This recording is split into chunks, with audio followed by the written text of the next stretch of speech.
From promises made to promises kept or broken, the journey of governance in Nigeria is never without its twists and turns. As the 2027 elections loom on the horizon, a crucial question emerges. How has President Bola Ahmed Tinubu steered the ship of the state, and what truth lies beneath the surface of policies, reforms, and power struggles? Welcome to a special edition of our review series on politics today. We go beyond the headlines to unpack the performance, politics, and of course power play under the Tinubu's administration. This is Ahead 2027 Governance Scorecard under Tinubu and the Intrigues. From economic reforms as political alliances, security to social interventions, we're going to be analyzing this impact and decode the narratives and reveal what could shape the next battle for Aso Rock. And of course, our second topic, we'll be looking at the judgment delivered by the appeal court that seemed to downplay the request made by the People's Democratic Party on their case filed in the appeal court in the Edo State governorship election. And the judgment was in favor of the governor of the state, Senator Mondo Okpebolo. We're going to be looking at that and how that also impacts on party politics. Discussing this vital topic with me as we hit the ground running on this, I have with me at my extreme a senior pastor of Sword of Liberation Bible Church and a very, very erudite public affairs analyst in the person of Bishop Austin Igbasan. Big thanks for joining, Bishop. Thank you for having me. Good morning. All right, next to Bishop Austin Igbasan is another fine gentleman, a custodian of the law, by that I mean a legal practitioner, Emmanuel Obakpolo. Big thanks for coming. Pretty good morning, Nigerians. Good morning, Philip. Good morning. We're going to be having a social media influencer and a political analyst from the United States of America, particularly in Texas, Houston. And he is Ahmed Mamodo. Good morning, Ahmed. Good morning, Philip. Good morning, viewers. And it's my pleasure to be here one more time. Thank you so much, because I know I'm going to be disturbing your sleep for a few minutes. Well, it's been a long while. Bishop Austin Igbasa, maybe probably you went to London to see the king. It's quite a long time. Yeah, we thank God for giving us grace to be here again. Okay. Well, when you dropped into the country, assuming you traveled out, basically you always do that. We could see things that have been happening, in the nation state. Looking at the 2027, the goal, of course, the political intrigues, and the performance of the president in 2 years. What do you have to say? Because just recently, there's been this ongoing national dialogue on security and citizens' engagement, where Mohammed Idris, the Minister of Information, started rolling out the achievements of President Bola Tinubu. And the very big one, which meets the eyes anyways, as the Lagos Badagry, or the Badagry Sokoto Superhighway, and of course the Lagos Calabar Coastal Highway. And of course we look at the launching or the inauguration of the Lekki deep seaport that has been on. Now all of this speak volumes about what the president seems to be bringing on board in terms of infrastructural development. Can you give us your thoughts on all of this? Well, I supported President Bola Ahmed Tinubu. You know very well, and I championed the cause because he's a man that I've seen his capacity over the years, and somebody in that right from the day of Nadeko that has always wanted Nigeria to move to a right path. If we look at this infrastructural development within a short time, you'll be able to see for a truth that this man hits the ground running. When you ask, even from here, Sapler Road here, you remember vividly what we used to experience from here. Looking at Ilela, Sokoto Badagry, Super Highway, and that of Lagos Calabar Coastal Highway. I look at people when they criticize, I begin to ask questions that for 8 years, we can't compare the infrastructural development we have seen in these 2 years with what we have experienced in the last 8 years. And definitely we can see that we have somebody at the steering that is holding the steering and knows exactly where he's going. If we look at ASU, we have never heard it that ASU never go on strike. You have seen Nelfon, what has happened to students. I did a statistic on the number of students that have benefited from it, and I'm also championing to tell the Southerner, because Southerner most time, whenever there is a platform that we can harness, Southerner always fold their hand, especially grants that come from government that can empower us. But thank God for a few students now, even from the South, who have been able to queue into it. And when we look at the issue of security, now there are a lot of things going on. And when you look at the Super Tucano we have, despite we have restriction, but a few days ago, you can see what is happening about the drone that I've championed here on this same platform here. In the days of Buhari, that all governors should have access to be able to do drone within their state, to be able to monitor, instead of us wasting our personnel in the name of going through this route. So you have seen for about a week now what is happening about that, because that was what those guys were running around to do first. And if they have done that, you know, they wipe our military personnel and even security off. But government are taking a proactive action, despite our Super Tucano was restricted. Those who designed it for us, they gave us how long the Super Tucano have capacity of 5 hours 30 minutes to fight on air, but they restricted us on how we can even use it in our own country. That is why you see that that's why we have Super Tucano. It has not been able to do so much because of the monitor. Don't forget the Navy law that was used to hold us in the days of Obama to be able to penetrate to get these things done. In the days of Jonathan also, that they used to hold us bound, that, oh, you are causing collateral damage. And I tell people for sure that with that capacity of equipment, they're supposed not to monitor us, seeing our pain, seeing what we are going through. But you cannot rule the foreign interest on what is happening on the soil of Nigeria. As far as security is concerned, when you look at the volume of what we have in our crude oil today, the monitoring and every other thing, I can say for free that the government of President Bola Ahmed Tinubu has done extremely well, considering where the government met us. Okay. Let us not put roll away where eventually today Sukuk bond is being sorted completely.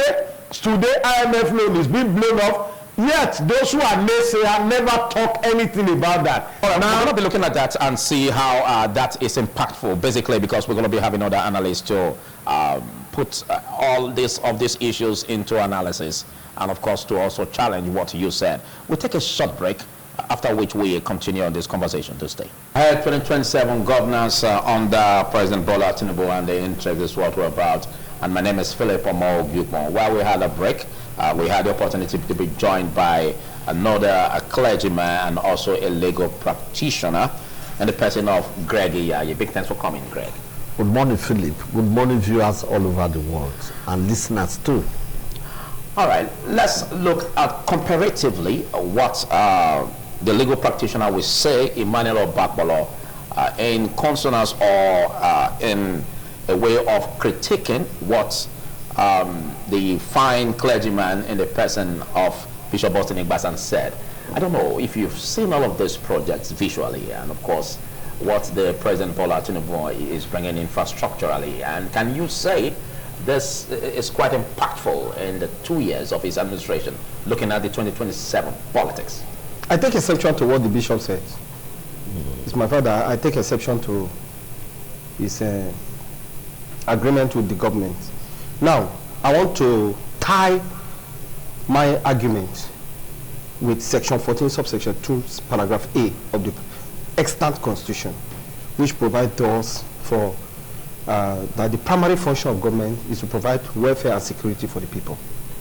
Now, when we talk of the previous administration, you cannot absolutely remove the now president from the government of former President Muhammadu Buhari. You cannot.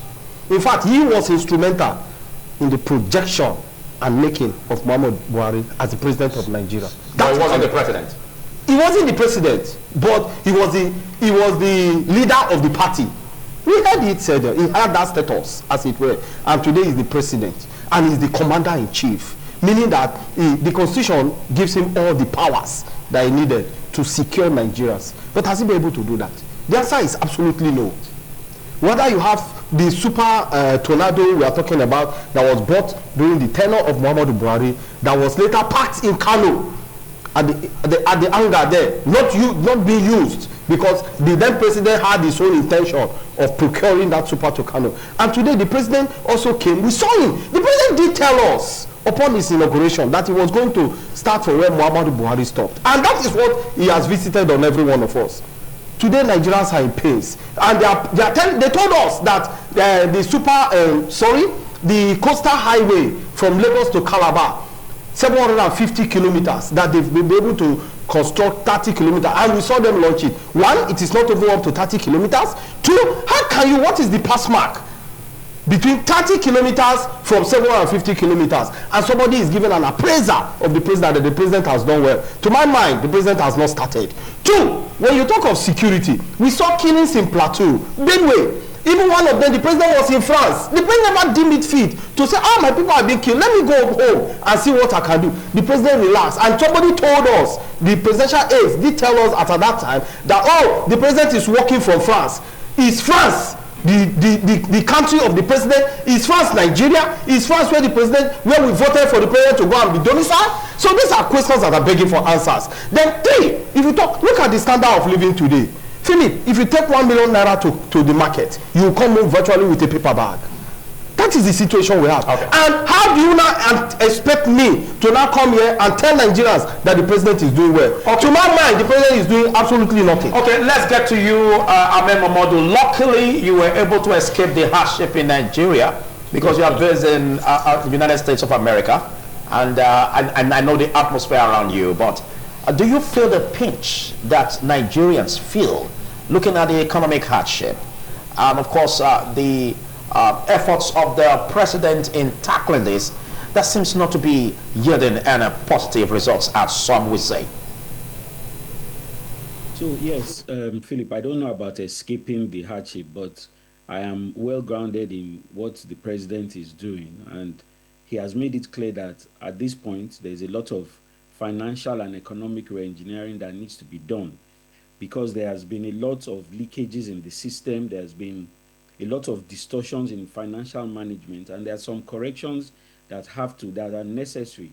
All the world bodies, all the economic bodies, all the financial bodies have come and said that these are necessary corrections that must be made to the system. Of course, it comes with a lot of hardship, and the government has made itself clear that they are aware of these hardships.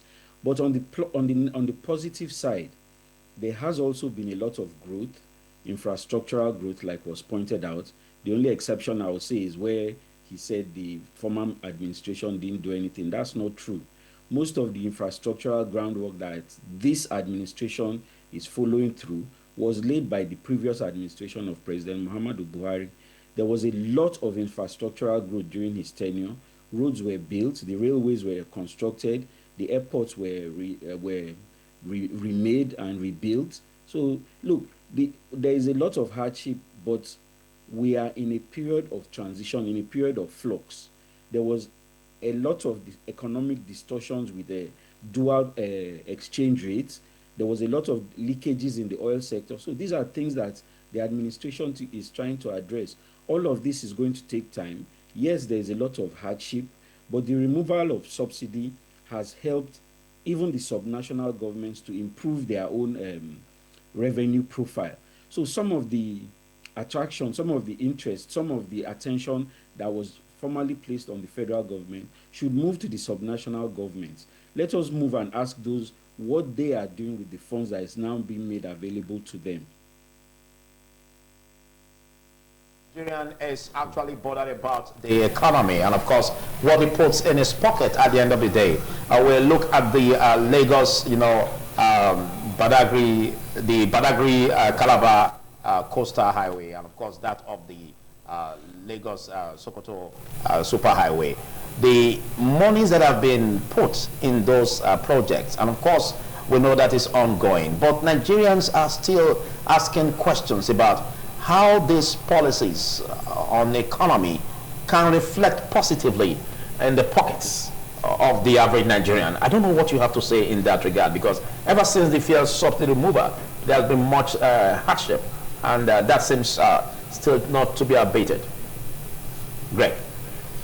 I would not like us to sit here and deceive ourselves, because we're all Nigerians. We're in the streets, we're in the market, we're in the schools, we're in the hospital, and we know what we are experiencing. Now, if you tell me somebody has done well, that means the person has improved the lot of the Nigerians from where he met us. Where did he meet us? He met us where fuel was 200 naira. Where are we now? We are saying there's improvement because it went to 1,200 and it's now coming down to about 900. But where were we when it came? What was the school fees of those in higher institutions? You increase school fees for my child, and you tell me if you can't pay, there's loan for you.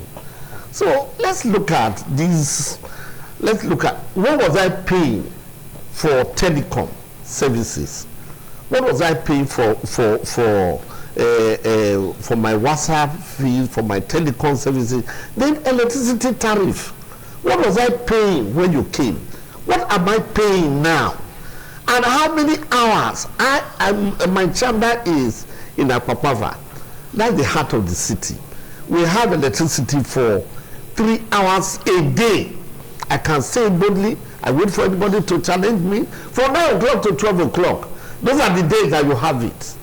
But there might even be some days you will not have it at all. They may have it at night, but your offices don't open at night. Wait, you see, and Apapava being a commercial area, because that is our super commercial area. Okay. At least during the hours of work, you should give us light for a reasonable amount of time, not 3 hours. And then the rest of the day I have to operate on generator. So these are the things that one looks at. We know what renewal driver's license is now. It has just come out. So if you talk on school fees, what was the cost of a bag of rice when you came into power? What is it now? You see, I'm not interested in all these semantics and all.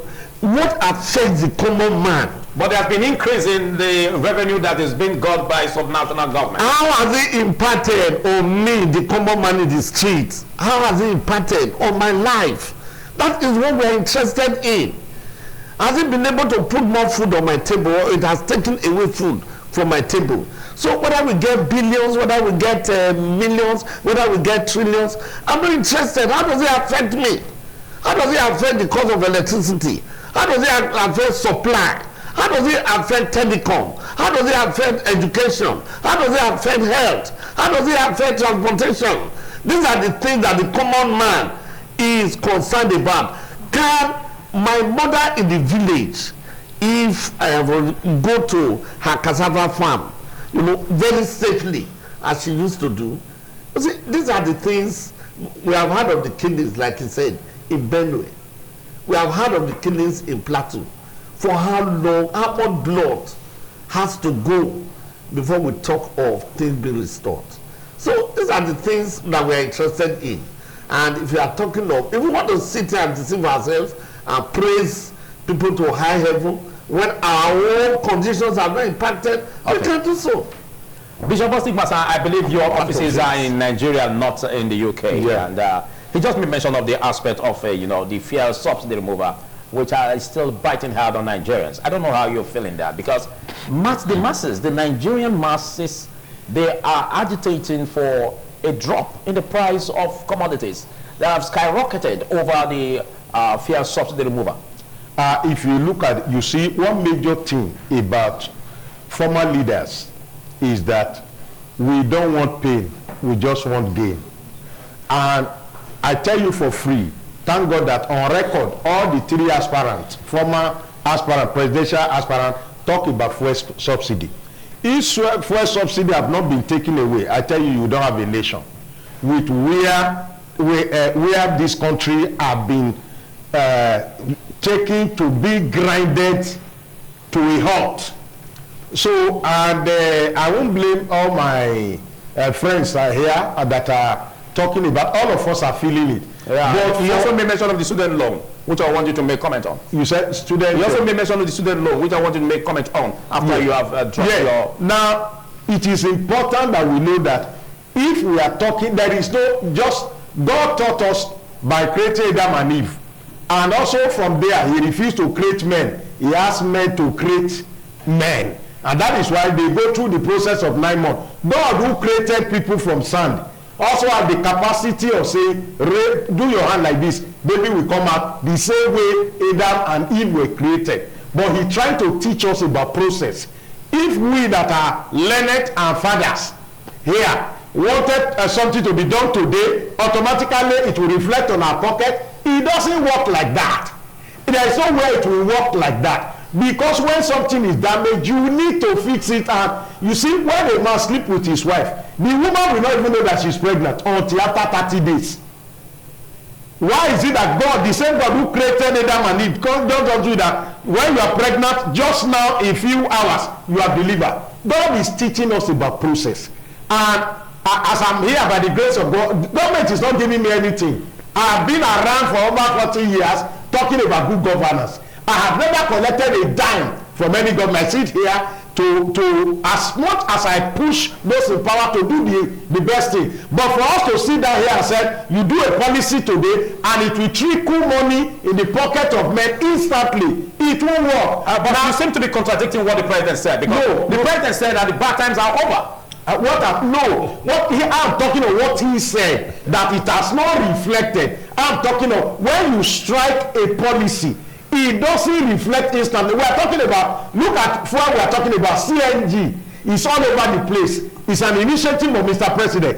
And I still tell you today that even Keke Napep, cab that are using CNG, still charge people the same price of fuel. I think it is Tinubu that will enter the heart of those men who are buying gas for 4,000 and they are still charging people. And the reason for bringing CNG is to alleviate the pain. These are short-time measures. Now look at it. We talk about the state governor. There is no state governor today that is not collecting time still of what they are collecting before. Don't forget that in the days of Buhari, it has been bailout. Bailout. Do you hear bailout again? A policy has trickled the issue of bail. All of us were here when governors are lying down and say, bail us out, and federal government is pumping money that time. But today, you see allocation trickle up and it went straight. You see autonomous of local government, money going to local government. I was in my local government last week, and I saw what I have not seen in the last 4 or 5 years. Now what I'm saying is that for us to say the policy are not working and we are not seeing the effect, we'll be lying. Even the inflation rate in the local market, you can see some impact. Now when we talk about security, when we talk about security, those of us who are security experts, you can put it side by side and compare this government that is not by an army officer with the one that is with army officer, and look at the statistic of the killings. Thank you, Bishop Austin Igbasan. We take a short break, after which we continue with this conversation. To stay. Thank you. It's still politics today, and I still have my guests with me. Quickly, let's get your contributions also. Ahmed Mamadou from Texas, Austin. Let's get to see what is happening, and of course the reactions of Nigerians, the masses particularly, over the policies of the government that seem not to augur well for them. Do you see all of this as working well for retention of power by the APC in 2027? So it's a two-pronged question, Philip. There is a lot of hardship. There is no doubt about that. But let us not remove the fact that Nigeria is a member of the Committee of Nations. And the whole world is currently experiencing the same financial hardship, these same recessionary trends, and these same inflationary trends. So it's a worldwide phenomenon. How the Nigerian government is handling this is another conversation entirely. Now, the people have a right to demand at every point in time accountability, good governance, and the impact of the government in their lives daily. So these are the questions we're asking. There's a lot of hue and cry. Nigerians are saying the government is not doing enough. The government is saying that they are providing palliatives and they are trying to trickle this down through subnational governments and the local governments. But the mistake must not be made that the government is not doing anything.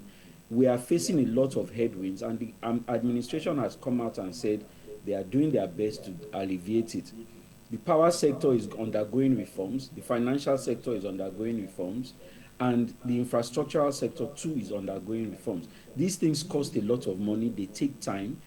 People need to be patient. We do accept that there is a lot of hardship, but we are not seeing that is going to impact negatively on the party going forward in 2027, because I believe that Nigerians are seeing some of the fruits of all of these reforms. Even though it's taking time and it's painstaking, it is gradual, but we are going to get there eventually. Thank you so much, Ahmed, for taking an attentive part of this discussion. Let's get your thoughts, Greg, on the way forward in 2027. And of course, your remarks in all of what Austin Ibadan said. What I want to say is this. God intended that the Israelites should get to the promised land in 40 days. But man made it 40 years. And that is the kind of thing we are saying in Nigeria. This be patient, tighten your belts, things will change. Pain brings gain. How much pain do I have to bear and possibly die before I get anything? If I die, will I get any gain? You know, this is what we are talking about. You see, government policies with real determination can actually shorten, you know, the period of waiting and suffering of the people. Because we cannot continue to say, wait. I'm not interested in Tucano or no Tucano. I'm interested in getting to my farm and getting to my farm safely. I have a farm. I don't want to be going there and I'll be hiring people, you know, that will protect me. It wasn't so at the beginning. So what we are saying, let's get down to the basics. Do whether a subnational government, a transnational government, we are not interested. Make sure that the money gets to the people, because it did not take time for you to pronounce that fuel subsidy has been removed. How much time did it take? And that scattered everything. Do you see this as affecting the chances of the party retaining power in 2027? I don't know, because I don't know the kind of INEC we have. And then also, we don't know what's going to happen in the judiciary. I'm a lawyer. But I cannot boldly vouch for what may happen in the courts. That is the truth. So you seem not to have confidence in the judiciary dispensing electoral justice. I have confidence in the judiciary. Dispensing electoral justice. I have confidence in the judiciary, but I don't know what the people may be selected to be in the panel may do, because only God knows their mind. And we are praying for the best. I haven't lost hope in Nigeria. We are still believing. Okay. Thank you so much. Let's get your thoughts in all of this in 2 minutes. Yes, the same government that is telling all of us to be patient, the same government is reckless. We saw the president even going to buy an Escalade car for himself, and yet you are telling Nigerians to be patient. The other day, Senator Oji Uzokalu told us that his salary for a month is 14 million naira, and on record, that man received 18 million naira. And they are telling Nigerians to be patient. What type of degree of patience do they want us? They themselves, they are busy enjoying themselves. They go to different countries in the world. If it is possible, they would have visited the rainbow to enjoy themselves. And they will tell Nigerians to be patient, that what they are doing has a short term, middle term, and long term. Nigerians don't understand the meaning of all those phrases: short term, middle term, long term. Me myself, I don't understand the meaning of those phrases. So the president should know that Nigeria, many times the president has admitted, yeah, I know that Nigerians are hungry, that there is pain. What have you done? Okay. Thank you, Emmanuel Obakola. Well, this is a big palaver, and we will still continue to solve this problem, as though it seems not to be ending. There are different unending twists to all of this.